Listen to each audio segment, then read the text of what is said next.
अनुच्छेद 21 जो है यही पुलिस स्टेट और संवैधानिक राज्य कॉन्स्टिट्यूशनल स्टेट या वेलफेयर स्टेट में डिफरेंशिएट करता है।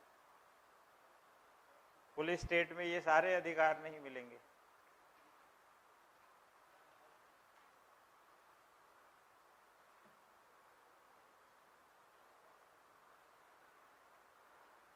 यहां तक कोई इशू अभी तक जो पढ़ा है? अब इसमें अनुच्छेद 21 में 3 कॉन्सेप्ट आते हैं आपके।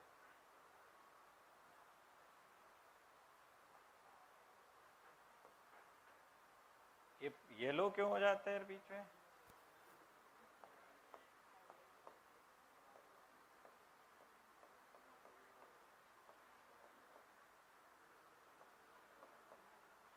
Procedure established by law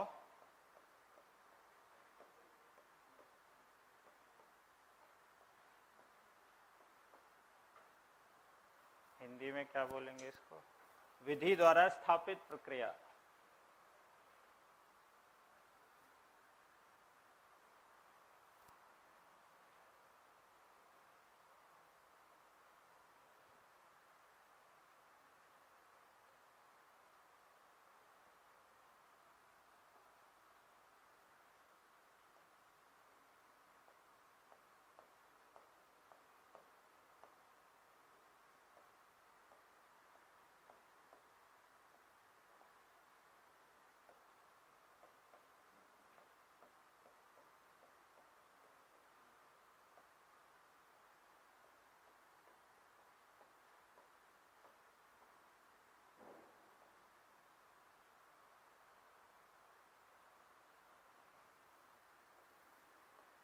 Due process of law,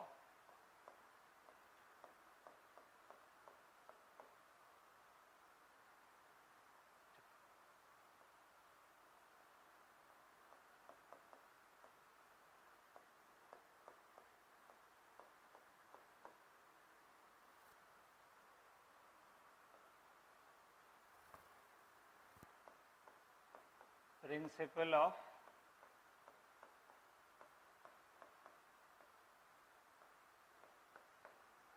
natural justice।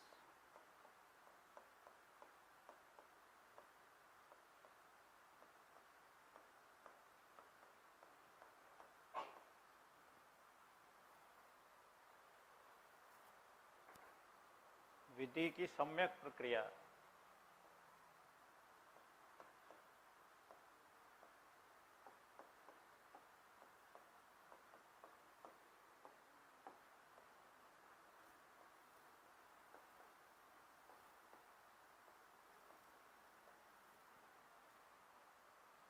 नैसर्गिक न्याय का सिद्धांत।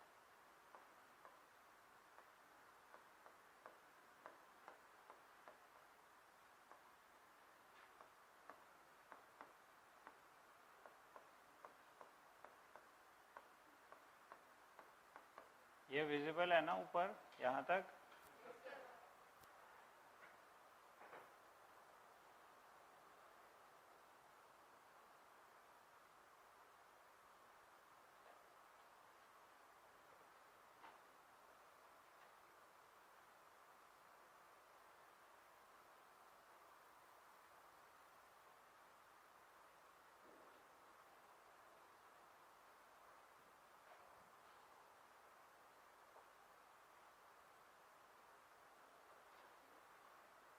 प्रोसीजर स्टैब्लिश्ड बाय लॉ, विधि द्वारा स्थापित प्रक्रिया। इसमें जब किसी लॉ का जुडिशरी रिव्यू करती है तो 2 ही चीज़ें देखती है उसमें, कॉम्पिटेंस यानी विधायिका का कॉम्पिटेंस कह लें, कॉम्पिटेंस ऑफ लेजिस्लेचर, विधायिका की सक्षमता, और दूसरा देखती है प्रोसीजर, विधि जो पारित की गई है उसको पारित करते हुए उसके प्रक्रिया का पालन किया गया है। 3 चीज़ें होती हैं किसी विधि में देखने के लिए। नंबर 1 कॉम्पिटेंस, सक्षमता, नंबर 2 प्रोसीजर, प्रक्रिया, एंड नंबर 3 मोटिव, भावना। उद्देश्य। जो पहला है आपका concept procedure established by law, इसमें दो ही चीजें देखी जाती हैं, कॉम्पिटेंस एंड प्रोसीजर। और ये मान लिया जाता है कि भावना अच्छी ही होगी। So this is a British concept. इसमें ये मानते हैं कि जनता द्वारा चुनी हुई सरकार है तो जनता के हित में ही काम करेगी, हित में काम नहीं करेगी तो सरकार नहीं रहेगी। तो इस प्रिजम्पशन पे, ऐसा नहीं कोई खराब कॉन्सेप्ट है, इसमें थोड़ी ज़्यादा सद्भावना रख ली गई कि जब सरकार काम करेगी तो हमेशा सद्भाविक होके ही, बोनाफाइडे इंटेंशन से, गुड इंटेंशन से वर्क करेगी। तो कोई भी लॉ ऐसा नहीं बनेगा जो इल इंटेंशन लॉ हो, यानी उसमें किसी भी प्रकार की दुर्भावना नहीं होगी। ये चीज़ प्रिजम्पशन है इसमें।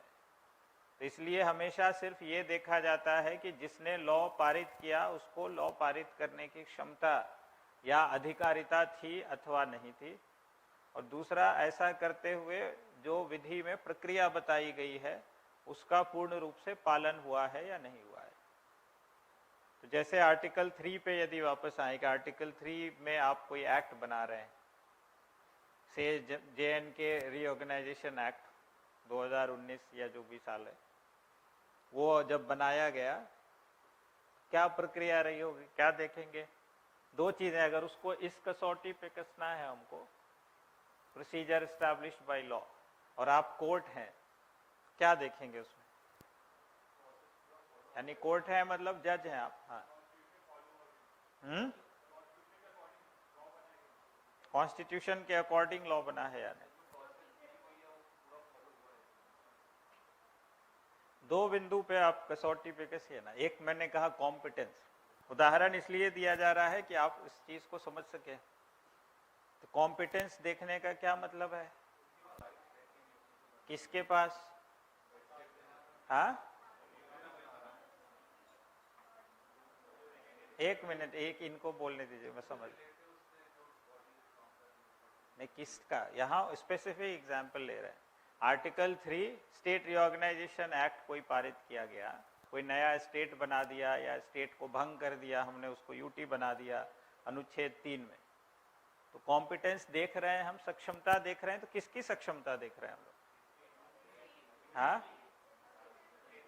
लेजिस्लेचर की। यहाँ लेजिस्लेचर का मतलब क्या हुआ? हिंदी नहीं पूछ रहा, लेजिस्लेचर का मतलब यहाँ पे भारत में क्या हुआ उसका मतलब। आर्टिकल 3 के कॉन्टेक्स्ट में पार्लियामेंट, संसद, लोकसभा और राज्यसभा, ठीक है। तो लोकसभा राज्यसभा मतलब वो एक्ट संसद ने पारित की, और अनुच्छेद 3 में ये अधिकार भी है कि ऐसा एक्ट बना सकते हैं। और इसमें हमने ये भी पढ़ा था कि बना सकते हैं या नहीं बना सकते ये तो क्वेश्चन में ही नहीं है, ये है कि बना सकते हैं। तो अनुच्छेद 3 में उसकी प्रक्रिया दी हुई है। तो सक्षमता तय हो गई कि संसद ने बनाया, चलो पहला पॉइंट टिक हो गया, ठीक बनाया, ठीक। अब आ जाइए प्रक्रिया पे। तो प्रक्रिया में क्या देखेंगे?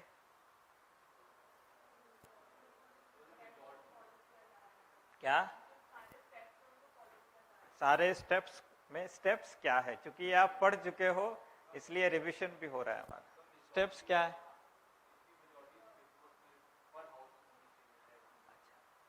लॉजिकल चलेंगे, पहले से आखिरी तक जाएंगे, मेजॉरिटी तो बाद में आएगी। पहले तो इंट्रोडक्शन आएगा ना, introduction of the bill, introduction of the bill and type of the bill. What type of bill it can be, it will be, it shall be basically. What kind of bill it shall be? Whether it will be a government bill or private bill. Why it will be a government bill? MP तो private भी हो सकता है ना, private member भी तो हो सकता है ना जो गवर्नमेंट से बाहर का हो।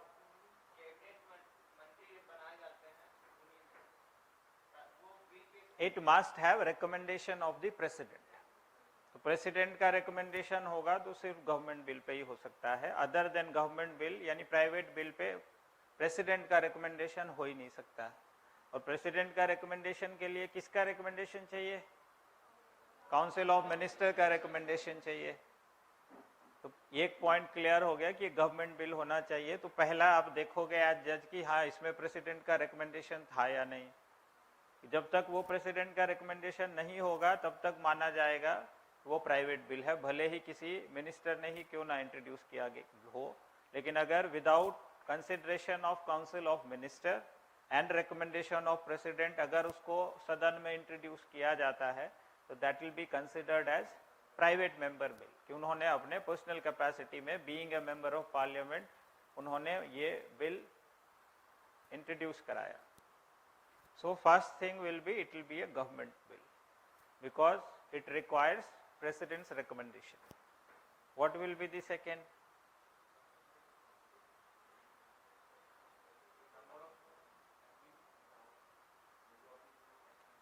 इसके बाद देखेंगे कि क्या इसको राज्य के अभिमत के लिए भेजा गया या नहीं। जिस राज्य से संबंधित है उस राज्य के अभिमत के लिए भेजा गया या नहीं। और जो टाइम स्पेसिफाई किया 15 डेज 30 डेज उसमें टाइम नहीं लिखा हुआ है। So what ever adequate time should be given. 15-30 दिन का समय दिया या नहीं दिया उसको, कुछ समय एडिक्वेट जो रीजनेबल टाइम हो वो दिया है या नहीं दिया है। उसके बाद देखेंगे कि उस वापस लाके उसको दोनों सदन में अलग अलग सिंपल मेजॉरिटी से पास किया गया है या नहीं किया गया। उसके बाद प्रेसिडेंट का उस पर साइन हुआ है या नहीं हुआ है। ये सारी प्रक्रिया जब पूरी हो गई तो माना जाएगा कि हाँ ये एक्ट सही है। इसमें ये नहीं देखा जाएगा कि ये एक्ट क्यों बनाया है, उसमें गवर्नमेंट की मंशा या संसद की मंशा क्या थी। ठीक है, ये पॉइंट क्लियर है पहला वाला। दूसरे में बस इतना ही जुड़ जाएगा कि उसमें मंशा भी देखी जाती है। इस वाले में ड्यू प्रोसेस ऑफ लॉ, विधि की सम्यक प्रक्रिया, उसमें competence, procedure and intention all three will be considered. कि बाद में पता चला कि कई बार विधायिका की भावना सही नहीं भी हो सकती है, या तो उतना सोच ही नहीं पाए कि भावना हो सकता है सही रही हो, लेकिन अंत में उसका अर्थ जब निकालने गए या एप्लीकेशन करने गए इन दी सोसाइटी, बेसिकली तो सोसाइटी में ही उसका एप्लीकेशन होता है किसी भी एक्ट का, या उसका प्रभाव सोसाइटी पे ही पड़ता है। तो वैसी स्थिति में उसकी भावना जो है वो ठीक निकली या नहीं निकली, उसका जब एप्लीकेशन होगा तो लोगों पे उसका क्या प्रभाव पड़ेगा, इसको भी देखा जाएगा। तो पहले वाले में जब ये एक्ट बन जाएगा तो बनते हुए हम नहीं रोक सकते। दैट मीन्स ये विधायिका के आर्बिट्ररी एक्शन के अगेंस्ट प्रोटेक्शन नहीं दे पाएगा। कि विधायिका ने अगर ठान लिया कि मुझे ये कानून बनाना है और उसका कहीं ना कहीं प्रोविजन निकाल लेंगे कॉन्स्टिट्यूशन से और प्रक्रिया का पालन करके पारित कर दिया, तो वो फिर वैलिड माना जाएगा। सिर्फ उसका जब एप्लीकेशन एग्जीक्यूटिव कर रही होगी उसी के आधार पे फिर व्यक्ति कोर्ट में जा पाएगा। इस आधार पे नहीं जा पाएगा कि ये एक्ट अच्छा नहीं है, इसका प्रभाव ठीक नहीं पड़ेगा। तो ये सिर्फ कार्यपालिका की तर्कहीनता, आर्बिट्ररी एक्शन के अगेंस्ट प्रोटेक्शन प्रदान करता है। फर्स्ट टाइप ऑफ कॉन्सेप्ट विधायिका के विरुद्ध प्रोटेक्शन प्रदान नहीं कर पाता है पूर्ण रूप से। इसलिए ये दूसरा कॉन्सेप्ट जो है ये लाया गया, और ये भी किसी केस के थ्रू इंटरप्रिटेशन में आया। Maneka Gandhi versus government of India case हुआ था।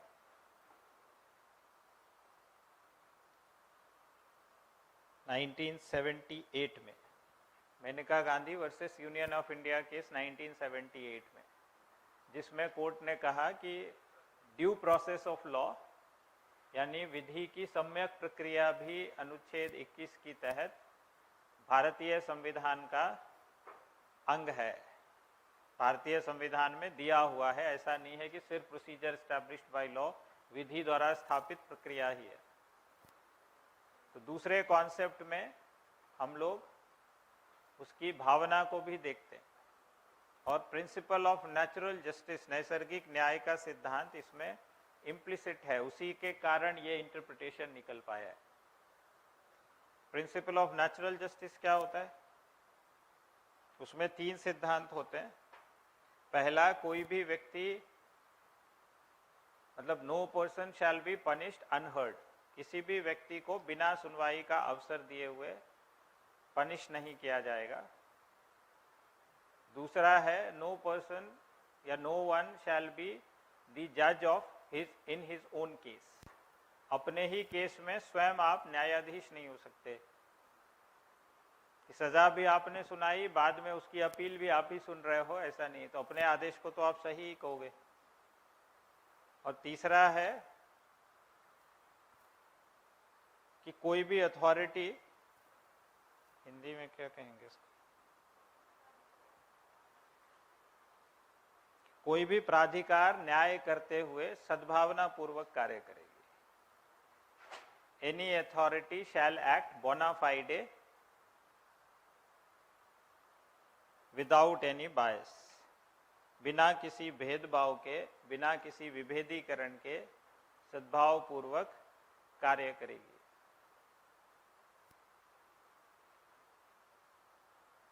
तो ये 3 यूनिवर्सल रूल हैं। और आप देखोगे सबसे ज़्यादा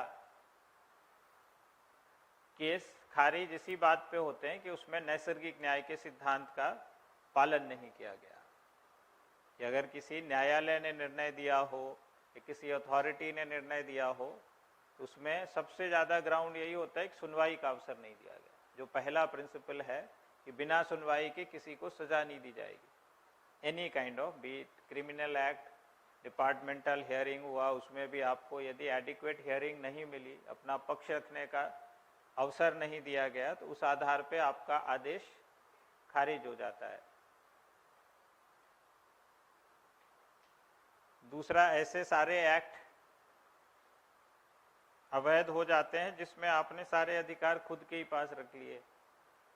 एक्ट आप ही ने बनाया और उसमें संपूर्ण सुनवाई का अधिकार भी, मतलब विधायिका ने एक्ट बनाया, कार्यपालिका के पास ही सारे अधिकार दे दिए कि भू अर्जन भी आप ही करोगे, उसका राशि भी आप ही तय करोगे, राशि सही है या नहीं इसकी सुनवाई भी आप ही करोगे, और बाद में अपील भी आप ही सुन लोगे। ऐसे में न्याय मिलेगा क्या? यानी नियम किसी ने बनाया, उसको अप्लाई किसी ने किया, अगर एप्लीकेशन में कोई त्रुटि हुई तो सुनवाई कहीं और हो, कोई और सुने। मान लीजिए एसडीएम ने तय किया कि भूअर्जन में कितना आपको कॉम्पनसेशन मिलेगा, तो मे बी रेफरेंस में कलेक्टर सुने उनको। कलेक्टर से भी अगर लगे कि नहीं आप संतुष्ट हैं, तो जुडिशरी सुनेगी, डिस्ट्रिक्ट जज सुनेंगे। तो ऐसा मतलब प्रोग्रेशन इस तरीके से रहेगा इसमें। तो कोई भी व्यक्ति अपने ही केस में जज नहीं हो सकता। लेकिन जब आप कंटेम्प्ट ज्यूरिसडिक्शन देखेंगे या जुडिशरी में कई सारे केसेस में ये आएगा कि principle of natural justice violate होता है। कि अगर जुडिशरी में कोई एलिगेशन हो जाए, कोई चीज़ पे अपील हो जाए और उसकी सुनवाई जुडिशरी स्वयं कर रही हो, जो उनका पॉलिसी डिसीजन है, तो ये कहा जाता है कई बार कि उसमें प्रिंसिपल ऑफ नेचुरल जस्टिस का वायलेशन हो रहा है। इसलिए बाद में ये व्यवस्था की गई कि जिस जज को लगता है कि उसके आदेश का कंटेम्प्ट हुआ है, वो जज उस केस कंटेम्प्ट प्रोसीडिंग को नहीं चलाएगा, कोई और जज चलाएगा। तो जब आगे पढ़ेंगे सुप्रीम कोर्ट, हाई कोर्ट और कंटेम्प्ट ज्यूरिसडिक्शन पढ़ेंगे, तो ये बिंदु आएंगे, उसमें प्रिंसिपल ऑफ नेचुरल जस्टिस वापस आएगा घूम के। कोई प्रश्न है इसमें तो बताइए। एब्स्ट्रैक्ट कॉन्सेप्ट हैं थोड़े, इसलिए सिंक करने में थोड़ा समय लग सकता है। बट अगर कोई चीज़ बिल्कुल ही सेटल नहीं कर रही हो माइंड में कि क्या बताया गया, क्यों बताया गया, ये इसका आर्टिकल 21 से क्या लेना देना है, तो पूछ लीजिए।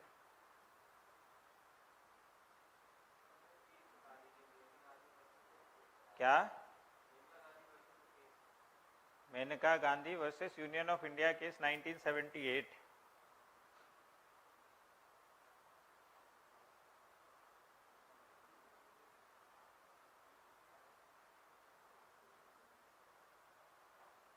इसमें यह कहा गया कि अनुच्छेद 21 में प्रिंसिपल ऑफ नेचुरल जस्टिस समाहित है। इसीलिए भारतीय संविधान में ड्यू प्रोसेस ऑफ लॉ है, यही वर्डिक्ट दिया गया था कि विधि की सम्यक प्रक्रिया की अवधारणा अनुच्छेद 21 का अभिन्न अंग है।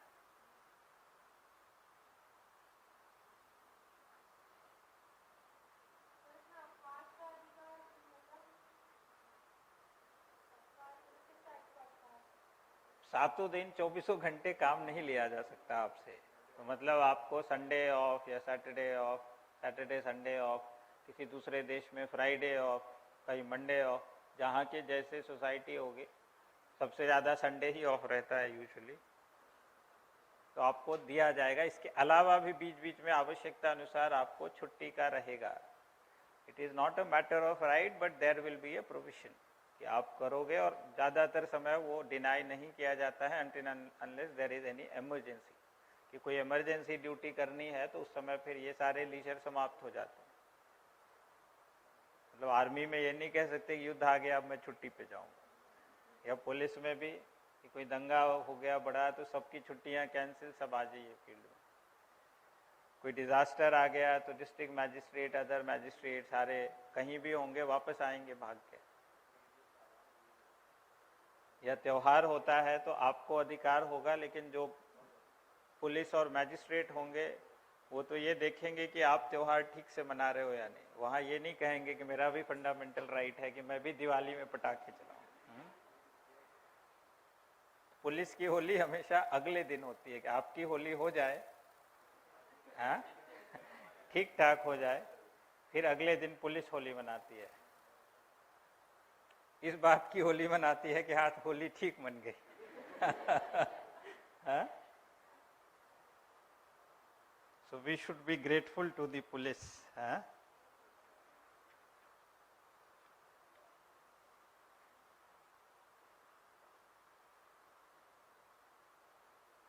जहाँ तक कोई प्रश्न है?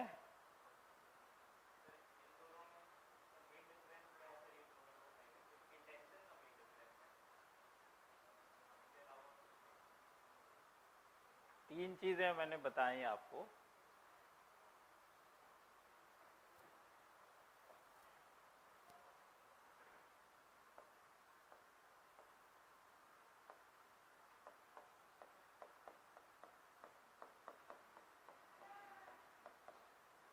सक्षमता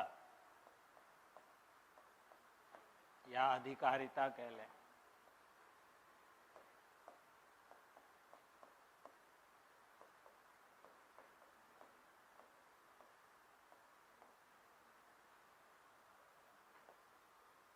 दूसरा प्रोसीजर,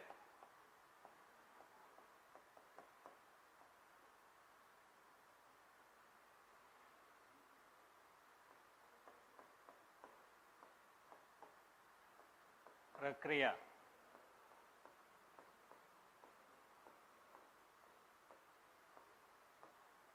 तीसरा इंटेंशन या मोटिव, ऑब्जेक्टिव जो भी कह ले,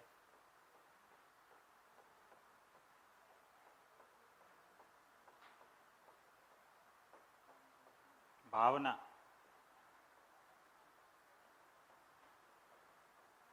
यही तीन शब्द याद रख लीजिए।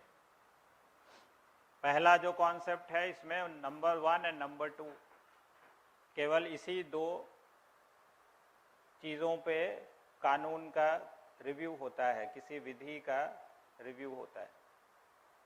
और जो सेकेंड कॉन्सेप्ट है उसमें इंटेंशन भी दिया जाता है कि what is the intention behind legislating this act. पहले वाले में ये प्रिजम्पटिव होता है या ये प्रिजम्पशन होता है कि भावना अच्छी ही होगी। दूसरे में उसको भी देखा जाता है कि क्या भावना अच्छी ही है या नहीं है, इंटेंशन सही है या नहीं है, दमनकारी तो नहीं है, दमनकारी मतलब ऑपरेसिव एक्ट तो नहीं है।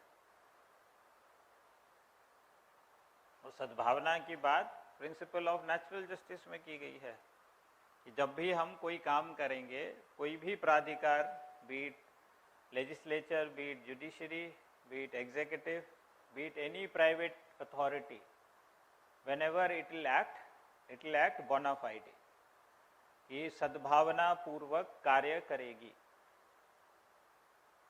और बिना किसी भेदभाव के कार्य करेगी, विदाउट एनी बायस। तो principle of natural justice, that is a universal principle, उसी में से ये सेकेंड वाला जो आपका है विधि की सम्यक प्रक्रिया, ड्यू प्रोसेस ऑफ लॉ, ये निकल के आया है कॉन्सेप्ट। तो उसमें और दो चीजें हैं कि बायस कब नहीं होगा आपका, जब आप खुद उसमें जज नहीं होंगे। बायस्ड आप कब नहीं माने जाएंगे, जब सभी को पर्याप्त सुनवाई का अवसर देंगे। एक बायस कीवर्ड से आप तीनों चीजें निकाल सकते हैं। बायसनेस है मतलब दुर्भावना है,